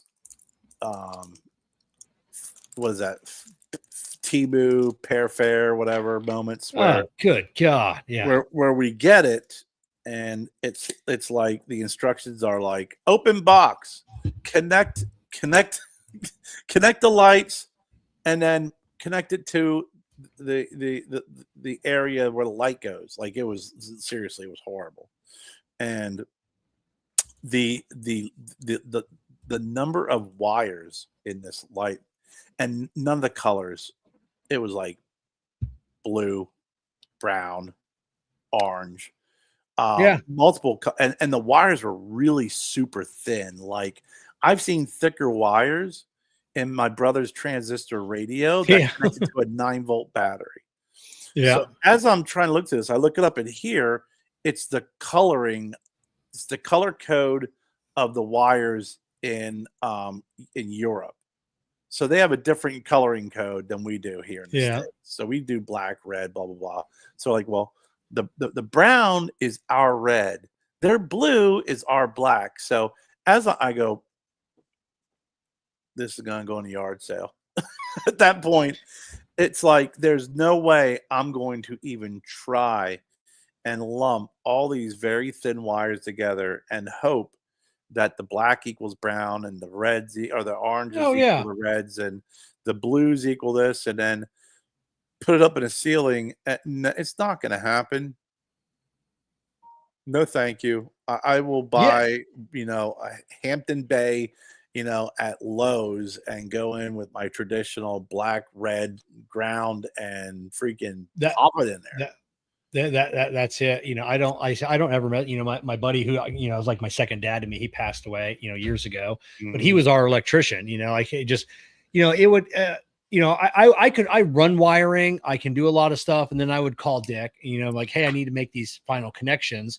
And he'd want, do you have this? Do you have this? Like, yeah, just hook up this. And it's not a big deal. Installing a couple switches, in the house, I'd call him. He's like, all you have to do is, you cut this tab between the lugs and you put this one here. And I'm like, I'm not comfortable with that, Dick. And he's like, all right, I'll come over tomorrow and take care of it for you. And it's just, even Sounds when we like were that. building even when we were building the lounge here, when we decided where the wall or the humidor was going to be, I just had to have and the drywall wasn't up yet. I needed 2 outlets moved over. And the guy that came out and he goes, that's all I'm doing is just moving these. They're not even hooked up or anything. And I go, yeah. And he goes, you could have done this yourself. I go, I don't know what code is. I go, I want all of this to code, Right. height, everything else, all the wiring where, so he's like, I completely understand. Yeah, So especially like with what you're doing is your build out. It's like you said, it's got to be code. I mean, and when I did work in my house, same thing. My dad, when I lived close to him, it was okay. I remodeled the whole bathroom, ran the wires, got them where they wanted to go, and I was like, all right, Dad, come on over and do your thing, because you're not explaining this to me over the phone, because that never yeah, goes well with me and my dad trying to explain shit over the phone. So you got to come here and help me out in person. But when you're building something out, and then when I did have some serious electrical work that needed to be done, then my dad has a friend of his who is a certified electrician, because you have to have a certified electrician come in, do the work, and then it's legit. You can't have yeah, someone who is an electrician that has been an electrician by trade for many, many years, but not a certified electrician. So he did the work that needed to be done around our house and helped out a great deal. But when we needed the big work done, yeah, it was yeah. Kent, an electrician called me. He knew the exact fan I was working on. He'd installed the exact fan before, knew everything, sorted off, and it was and we were good to go. So got that situated. But yeah, it's the same. I'll get buddies that will call me up. They're working on their cars. And I'm trying to walk through on how to repair something. Just from memory, and if they know how to use Facebook Messenger, I can at least look. I remember years ago, Brian from Brian Glenn's Cigar Obsession was trying to replace a wheel bearing on his little Kia, and he made a post in his group. All these people were chiming in. He had a picture, and I'm like, "You see that little black thing?" And he comes back, "Yes." I go, "Hit that as hard as humanly possible with the biggest hammer you have, and that thing will pop right out." So he gave me a call, and he's like, I'm beating on it, and it's not. Are you sure? Are you sure? And I go, "Yeah, I've done 100 of those. Hit it with everything you have. That's going to come out. It's just frozen in there." And he eventually had it towed to a shop and had it replaced. I'm like, yeah, I guarantee they just hit it with a big fucking hammer, like I would have, So some people, then the people that will second guess me, are you sure? Why'd you call me? You called me Mm. because I know what I'm doing.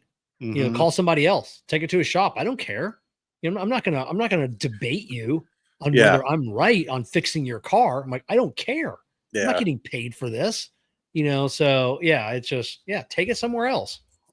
I'm smart enough to know that it's when I'm calling someone who I am comfortable and confident of um, their feedback in a specific area, I'm going to follow their advice. Yeah. You know, I'm not calling, to kind of get an idea. I'm definitely not calling to see if I'm right. If I call you, and I don't ask you a lot of mechanical questions, I think we have a friendship, strong enough where I have respect, and I wouldn't want to put you in those positions because I heard you complain about a lot of those things. But at the end of the day, if it was I think I've asked you some questions, but it was more of hey, is what they're telling me, is this legit? Because what you tell me is going to be gospel, and that's what Yeah. I'm going to use when I argue with someone. It's not going to be, hey, Kevin, what do you think of this? Oh, are you sure? Well, Yeah. I didn't call you to ask you if you're sure. I'm calling you and asking you, is this person accurate or not? Because I know enough about like I said, my dad was a mechanic growing up. I know enough about cars to know, again, to know enough to be dangerous, but also to know enough when I'm getting into areas that I'm going to be unfamiliar. And usually when it comes to asking specifics on cars, I'll ask you usually based off of a diagnosis I've received or the feedback I've gotten, and the cost. And you usually give me that, hey, that's a little high, but they're accurate. That seems pretty fair, but Yeah. they're a little high. And then I got to make the decision whether I want to pay a little bit higher, shop around, or hey, you know what? You really got to look into this. And then like I said, whatever you tell me is gospel. I move forward with it. Now, there's folks and friends that I have in specific areas. Like, listen, I'm not a doctor. I'm not in any medical profession by any stretch of imagination with any letters after my name. But I've been in the field for over 20 years. So there are a lot of things that you kind of get to know and you pick up on and you learn, because I do dive into everything that I do in my profession and learn everything I can. And I talk to a lot of professionals. So I'll have sometimes family call me and go, hey, this is what's going on. What do you think I should do? Well, you should do this. Well, really? Do you think so? Yeah. I think maybe, it's just a cold. Or well, maybe it's just kind of, well, then why did you call and ask me? Yeah. Yeah. Exactly. So now I just get back to the response of, I'm not going to engage in this conversation because I know you're not going to listen to me. And I've said Yeah. that many times to family, because that is the pathway it usually ends. If you're calling me to ask me a question, it again, I will give you some feedback and advice and direction. But if you're not going to follow it, then don't call me. What do they call them? Assholes, right? That's it. And Ken, Ken, I don't even own a tie rod puller. I just have a 2 and 5 pound sledge. So yeah, you're 100% right on that. Um, but yeah, it's and then you got the people that just call. I've got family, I've got friends, will call me up and I'm like, hey, what's going on? Here's what's going on with my car. Like, oh, hey, cool. I know we haven't talked in a year or 6 months, but yeah, I'm doing good. Family's doing good. And they're like, yeah, I don't know. I don't know. I don't even give the time of day to those people Yeah. anymore. Anyways, I don't try, because then you'll give them some like, all right, see you later. Yeah. All right, cool. Yeah, I do. Like, I don't know. I go, do you have a local Tires Plus or Firestone Complete Auto Care? Hibden Tires Plus, Wheel Works if you're out west. Yeah, take it there. Take it Yeah. there. No, yeah. I mean, I don't think I have a family deep enough where I could have people calling that I haven't heard from in that long a period of time to ask me for questions, but or friends. But yeah, that is always the, it's like, who's calling? I haven't heard from them in a couple months. Hey Kev, how you doing? Good. Hey, listen, my car. Oh, yeah. You know what? Maybe maybe when I see you at your Christmas party that you have every year, maybe I can look at it then. Oh, yeah, that's right. You don't invite us. Yeah, that's it. We got a question here. Bought my first box, Braves Connecticut Robusto. Any recommendations for the next box? I tried looking up. I'm not familiar with that cigar. Braves Connecticut. Can you? I just looked on my phone, Care. Can you type that in? But yeah, Braves Connecticut Robusto. I mean, and unfortunately, he's in Vancouver, British Columbia in Canada. So normally I'd be like, go see your local tobacconist. There's Bravos. Oh, okay. Okay. He corrected. Bravos, Connecticut. Okay. So just an FYI, JR sells a cigar that's William Penn, WM period Penn, and they're called the Braves cigars. Okay. What about Bravos then? Like Bravo as in Dino Bravo? Yeah, he corrected himself, said Bravos, Connecticut. Yeah, Let's and see. unfortunately, I can't send you to your local tobacconist because you're in Vancouver and you probably only have 3 cigar shops in Vancouver, if you're lucky. From what I've heard, from what my friends in Canada tell me, he said it's a Nicaraguan cigar. The We Smoke Shop, Bravo, Connecticut Junior, Bravo's Cigars, Nicaraguan. A blah blah blah blah blah blah blah blah blah. Not really, just cigar profile. I've never heard of the band of the cigar. The band is just a very basic black band with Bravo's Connecticut Junior written on it. The Connecticut Robusto is Bravo's Connecticut Robusto. It's out of Nicaragua. They're, I don't know. This is, yeah, in a situation like that, it's just yeah, very limited. I think there's 2. Yeah, I knew Vancouver only had 2 or 3. Friends and family.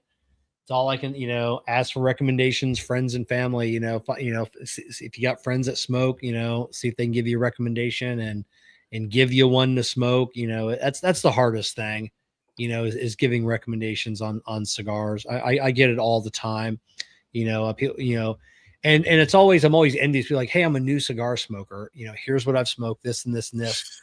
What should I try next? And I'll be like, oh my God, to be in your situation again. That's so awesome. To have the world as your oyster, the literal world. You have thousands and thousands of brands you've never smoked. I mean, how cool is that? Here's Bravo's Habano Robusto. This is a little bit different looking at it. This is an Ortiz cigar. So Bravo's is an affordable blend hand rolled at the Ortiz family owned agro factory in Nicaragua. So Ortiz, that's not going to be a bad cigar. Yeah, Dane. Unfortunately, in all of Vancouver, he's only got 2 cigar shops. In an area a quarter of the size of the U.S. So yeah, his local tobacconist may be an 8-hour drive. Yeah, that's a tough one, man. Yeah, I am surprised over how many brand names I'm getting, how many names I'm getting up of different bands of Bravos.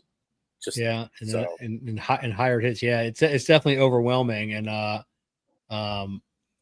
it's and maybe your next prime minister, now that Trudeau has stepped down, will be there. How can that be, Kevin? Yeah, how you're damn right. How can that be?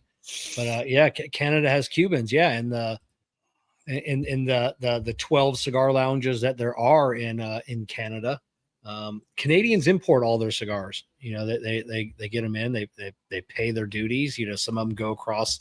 I've got a really good customer that lives right on the border, so he has me ship everything to his buddy in somewhere in New York, and then he just drives over and gets the cigars.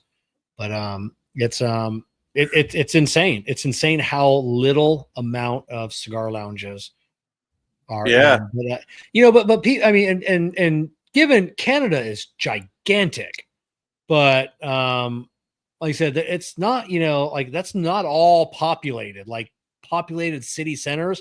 Canada's pretty small, when you think about it.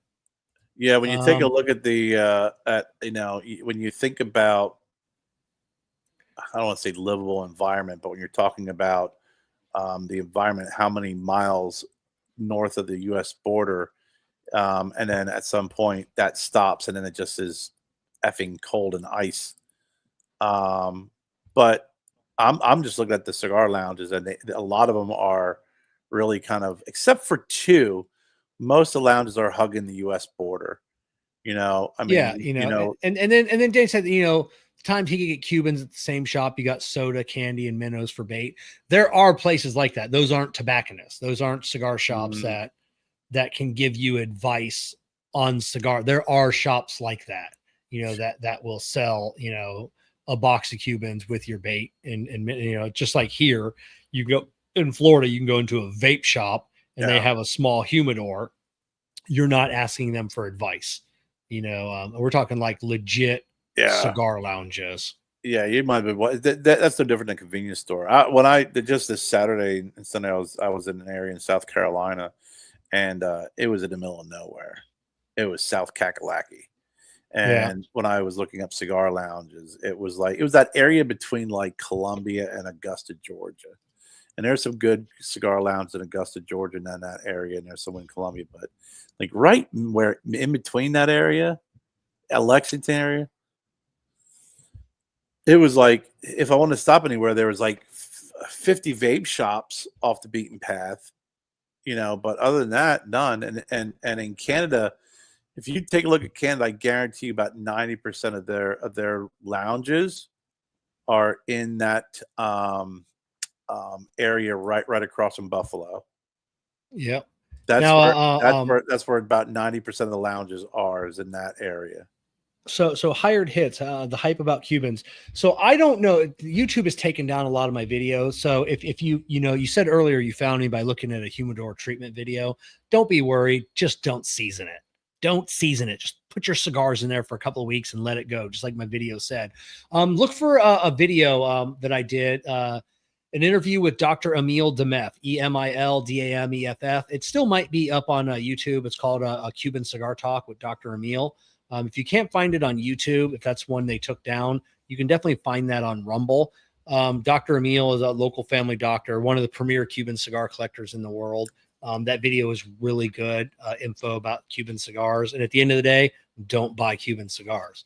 You're going to, out of a box of Cuban cigars, expect to throw 25% of them away. 25% of the whole box, you're going to light up. And then in 2 minutes in, you're going to flick it in and you're going to light up another one.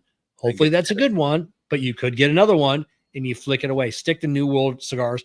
Not saying I've had some fantastic Cuban cigars, mind-blowingly good, but they are so rare. It's been a minute, so rare to find. right? Yeah, been a minute. Been a minute.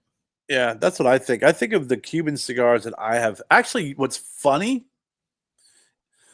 is it's been a long time. Actually, it was very early in my cigar journey where I had some Cuban cigars that were good. And after that, the best Cuban cigar I had was a fake. Yeah. It was a fake, but it was better than some of the Cubans I had after that. I've had some Cubans. It's many years ago. My buddy brought me back a Bolivar. That was a Cuban, legit Cuban. And then I dated a girl. She was in Florida, and they had where her father worked. One of their janitors, one of their custodial folks, was Cuban, and they would go back home to Cuba and visit family. They could bring some Cubans back, but he would always bring back kind of not the real big brand pretty names. It was one of the kind of like local side off brands that was really good, great cigars. But man, yeah, because those farmers now are allowed to keep an X amount of their tobacco for themselves, to roll for themselves, their friends, their family, and this a was lot like of them 25 do. years ago. Yeah, and a lot of them do sell those cigars to tourists. I mean, when I was down in Cuba, we were explicitly told, do not buy any cigar outside of an official Habanos or like a bar that sold Cubans. You buy them on the street as a tourist, you can go to jail. But hired hits, like I said, I was in Cuba for 3 or 4 days, and I only had one good Cuban cigar, and only because we went to a Habanos. Hirochi Rabanya's dad was managing the place, He went through the entire inventory and he pulled out this magical box, and it was one of the best cigars I ever smoked. And not just because I was in Cuba, because I smoked a dozen other Cuban cigars while I were there, and they were all trash. So yeah, if you don't if you don't know, have a good night, Chad. If you don't know what you're buying, if you don't know what you're doing, don't don't spend your money on Cuban cigars. Yeah. And an amazing experience is a sad experience. Is very, very sad, to see how they live. And as much as you want to, say it's a nice vacation spot, it was eye opening for sure. But yeah, it's just stick to New World cigars. You're going to be better off. Well, especially, I mean, if you're in Canada, I mean, obviously that you do have the access, and like you said, I mean, that's sage advice. And they're still pretty pricey. And yeah, it's still pretty pricey. If you're in the States, you're probably going to get a fake. I mean, so just don't even try, because you're going to pay a ridiculous amount of money for a cigar that really, if it ends up being real. Years ago, I was at Jessica and I, when we went up to see her family for the first time, when we were dating, and we've been dating for a while, and then we were barbecuing at her brother-in-law's place, and he's like, I got a couple special cigars for us we want to smoke, and afterwards I'm like, God, I was such a dick. He comes outside with a couple of Cohibas, and he's walking down the stairs, and he goes, I got these for my buddy, and I go, those are fake. He's like, no, they're not. And I'm like, bro, I can tell from 6 feet away. Those are, and I shouldn't have fucking said anything. And I should have just smoked the cigars. But I knew his buddy was not ripping him off. His buddy was just probably not getting, his buddy didn't know. He didn't know. Yeah. And now it's like, I've got him hooked on New World cigars, so I'm like, stay away from them fake fucking Cubans. No.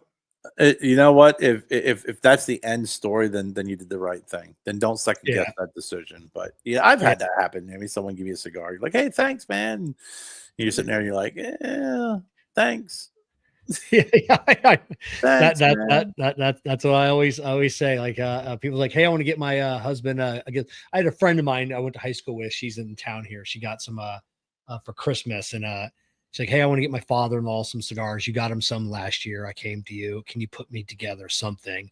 Because he really liked what you gave him. So yeah, so she got my recommendation, and he got some great cigars, that I put together for him. But yeah, I tell people, don't buy a cigar smoker a lighter, a cutter, or cigars.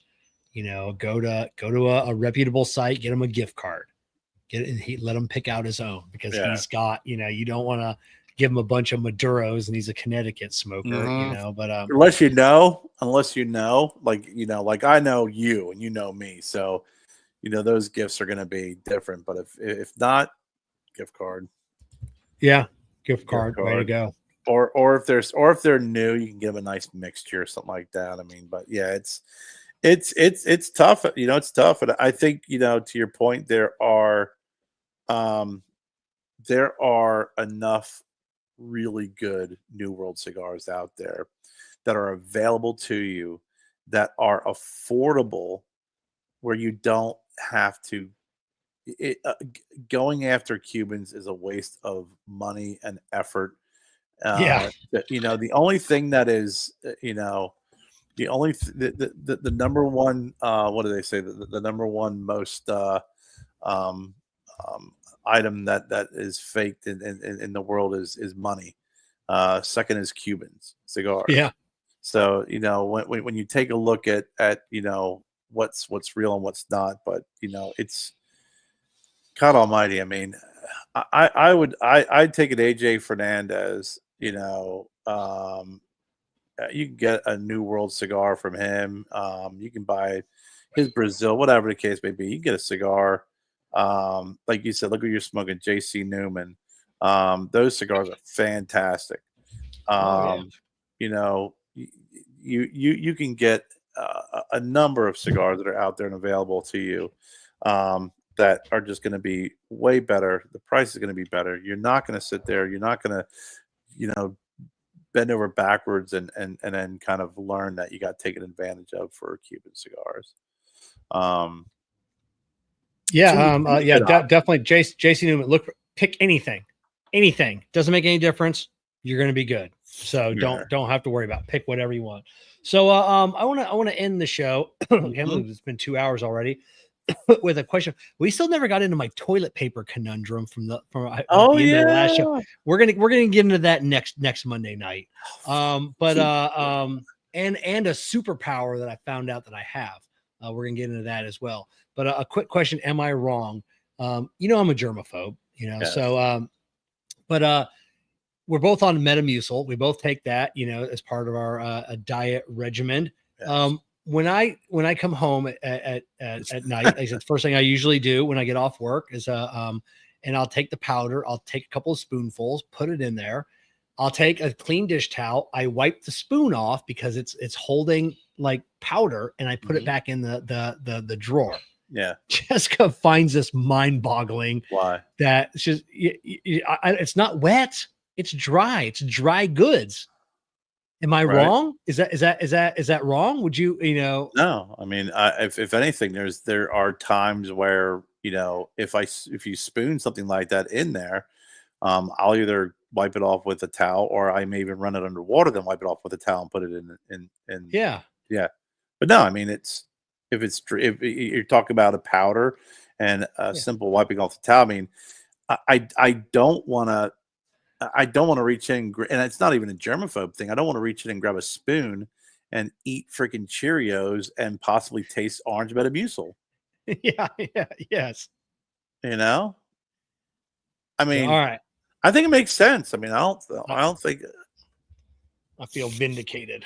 I listen. I also live in a different world here as well when it comes to freaking shit that happens. And if that's the worst thing that happened in your household, Kerr, you're having a good day. I came down. I it's like Joe's home from school and Wyatt's here, so it's like I don't even know how to explain it, but both great guys, and it could be a lot worse, but I walk in one day and I'm like, there's a knife with powder all over it. There's powder. I'm like, did someone just did Scarface just come through here? Yeah. Like, well, no, it's Joe who takes his protein powder or his mix and he scrapes it off and levels it off, obviously not very carefully. And then back into the container and then puts the container, but he leaves the knife sitting out. He leaves all this powder. And I called Jen. I'm like, what in the F? She goes, I bet you that was Joe doing it. I said, the only thing more disturbing that Joe would use this knife to do this and then just leave the knife sit on the counter and then powder all over the counter is that you knew exactly what it was. Yeah, then that means you've watched him do this routine and then say, "Hey, knucklehead, make sure the knife fell back in the drawer and wipe off the counter." He's not making a cake; he's making a shake. Just who cares? Throw a scoop in there. It's not his precision on it's really funny to watch because he'll take this scoop and I'll go, Joe, you could take that knife and just right across. He goes, yeah, but you got to pack it in.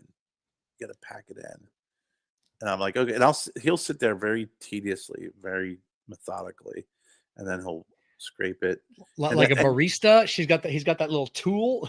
And he should, but then he has a scooper, right, with the handle, and then he's sitting there with the knife, trying to get every little piece of dust, every off every nook and corner into the container. And I'm like, you cheap bastard, just dump that into your cup. Oh my god. Oh my god. I sat there laughing one day just watching that, and I'm like, what? I don't even know what I'm watching anymore. Again, I grew up in a time when I was younger where it was multivitamin and brewer's yeast. That's what we did. Yeah. God. Now it's 50,000 supplements in our cabinet. Yep. Jen got some new free samplers of this fruit powder that's protein that you can make a smoothie out of. I made one today. We got some this mixture, these frozen mixture in the freezer, and I added this to it, and it was pretty citrusy. But I think the one I'm going to make her, tomorrow will be better. It's going to have some blueberries in it. But he bought pomegranates tonight because he bought a container of pomegranate seeds for $8. Yeah. And I looked at that and I looked it up. I'm like, do you realize that's about the equivalent of what seeds you get out of 2 pomegranates?